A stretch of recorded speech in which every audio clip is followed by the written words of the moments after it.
বিপিএলে প্রথম দিন থেকেই রীতিমতো রানের ফোয়ারা ছোটাচ্ছেন ব্যাটাররা। এখন পর্যন্ত ৩ ম্যাচেই প্রথমে ব্যাট করা দল স্কোরবোর্ডে তুলেছে ১৯০-এর বেশি রান। দ্বিতীয় দিনের প্রথম ম্যাচেও দেখা গেল একই চিত্র, যেখানে হয়েছে একাধিক রেকর্ড। ব্যাট হাতে দুর্দান্ত এক রেকর্ড করেছেন টাইগার ব্যাটার মহিদুল ইসলাম অঙ্কন। বিপিএলে বাংলাদেশি ব্যাটারদের মধ্যে দ্রুততম 50-র রেকর্ড এখন তার দখলে। মিরপুর শেরেবাংলা স্টেডিয়ামে মঙ্গলবার চিটাগাং কিংসের বিপক্ষে মাত্র 18 বলে 50 তুলে নেন তিনি। এর আগে 2023 সালে 19 বলে 50 করে রেকর্ড করেছিলেন রনি তালুকদার। শুধু বিপিএল নয়, স্বীকৃত টি-20তে বাংলাদেশি ব্যাটারদের মধ্যে দ্রুততম 50-র রেকর্ডেও ভাগ বসিয়েছেন তিনি। 2023 সালে চট্টগ্রামে আয়ারল্যান্ডের বিপক্ষে 18 বলে 50 করেছিলেন লিটন দাস।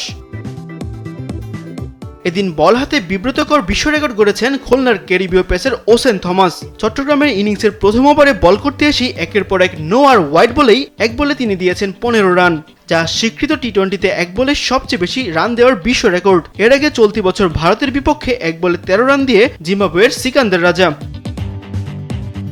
ব্যাটার বলারদের এরকম রেকর্ডের দিনে দুর্দান্ত স্পোর্টসম্যানশিপের দৃষ্টান্ত দেখিয়েছেন খুলনার অধিনায়ক মেহেদী হাসান মিরাজ। চট্টগ্রাম ইনিংসের সপ্তম ওভারের ঘটনা, মোহাম্মদ নওয়াজের বলে আউট হন হায়দার আলী। এরপর ব্যাট করতে নামেন টম কর্নেল। ততক্ষণে পেরিয়ে গেছে ব্যাটিংয়ে নামার নির্ধারিত সময়।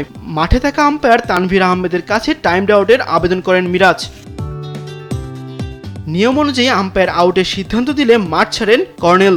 পরে অবশ্য মিরাজ কর্নেলকে নিজেই গিয়ে ডেকে আনেন। জবাবে কর্নেল নিজেও দেখান থামস আপ। ব্যাট করতে নেমে মুখোমুখি হওয়া প্রথম বলেই ক্যাচ আউট হয়ে সাজঘরে ফিরেন তিনি। তবে মাঠের খেলায় জয় হলো স্পিরিট অফ ক্রিকেটেরই।